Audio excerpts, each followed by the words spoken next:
സത്യങ്ങളാണ് നമ്മുടെ മുമ്പിൽ നമ്മൾ അനുഭവിച്ചുകൊണ്ടിരിക്കുന്നതാണ്. ഈ സാറ് പറഞ്ഞ കത്ത് പല ആളുകൾക്കും കിട്ടിയിട്ടുണ്ട്.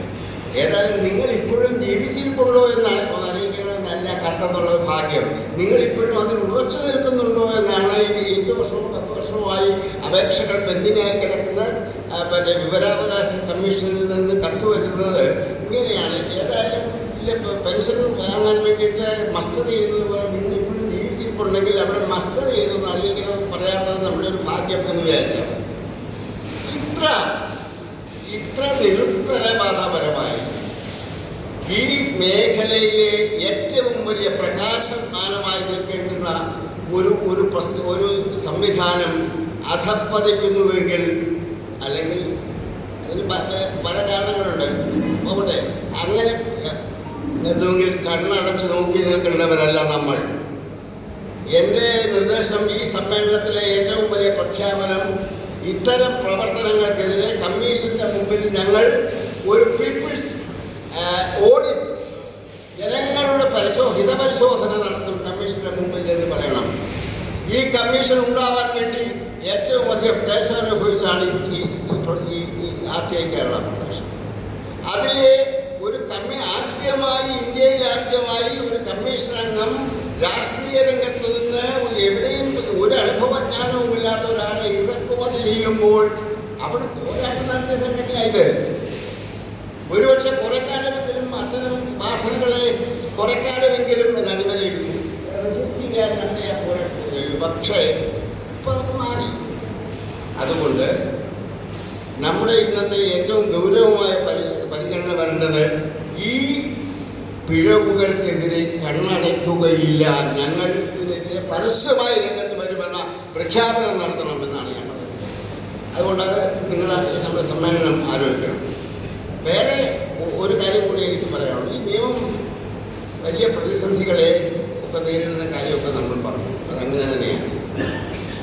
നമ്മുടെ ഈ സംഘടന ചെറിയ സംഘടനയായിരിക്കാം എണ്ണത്തിൽ, പക്ഷേ ഈ സംഘടന എത്ര ജാഗ്രതയോടെ ഇത്തരം പ്രശ്നങ്ങളെ നേരിടുകയും കുറെക്കാലമെങ്കിലും ഈ സംഘടനയുടെ പേരും വിവരാവകാശ നിയമം എന്ന് കേട്ടാൽ അതിൻ്റെ പേരും ഈ ഉദ്യോഗസ്ഥന്മാരെയും അല്ലെങ്കിൽ വിവരം നൽകാൻ മടിക്കുന്നവരുടെ മുമ്പിൽ ഒരു ഭീഷണിയായി നിലനിൽക്കും.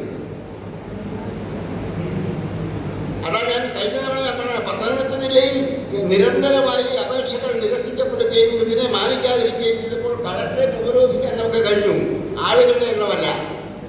അങ്ങനെ എവിടെ ഈ വിവരാവകാശ നിയമത്തിൻ്റെ ഉൾക്കാമ്പിന് ദോഷം വരുന്നുവോ അവിടെ നമ്മൾ ഉണർന്ന് പ്രവർത്തിച്ചിട്ടുണ്ട് എത്ര കാര്യങ്ങൾ. അതുകൊണ്ട് എനിക്ക് ഈ പുതിയതായി വരുന്ന ഭാരവാഹികളോട് ഒരു നിർദ്ദേശം കൂടിയുണ്ട്. നമ്മുടെ സംഘടനയുടെ ഈ കാലത്തെ പ്രവർത്തനങ്ങളെ സംബന്ധിച്ച ഏതെങ്കിലും ഒരു രേഖ കൊടുക്കാം. അതൊരു സുവനീർ എന്ന് വേണമെങ്കിൽ നിങ്ങൾ അങ്ങനെ പേരിടൂ, അല്ലെങ്കിൽ ചരിത്രം എന്ന് വേണമെങ്കിൽ അങ്ങനെ പേരിടൂ. 20 വർഷത്തെ കേരളത്തിലെ വിവരാവകാശ രംഗത്തെ ഗതിവിഗതികളുടെ ചരിത്രം എന്ന് പേരിട്ടാലും അങ്ങനെ ഒരു സാധനം ഉണ്ടാവണം. അറിയണം, കമ്മീഷന്റെ മുമ്പിൽ നമ്മൾ പോയി 10-150-160 എണ്ണമല്ല പ്രശ്നം. കമ്മീഷന്റെ മുമ്പിൽ പോലും സമരം ചെയ്യേണ്ടി വന്ന ഒരു സംഘടനയാണ്. ഇതൊക്കെ രേഖപ്പെടുത്തണം.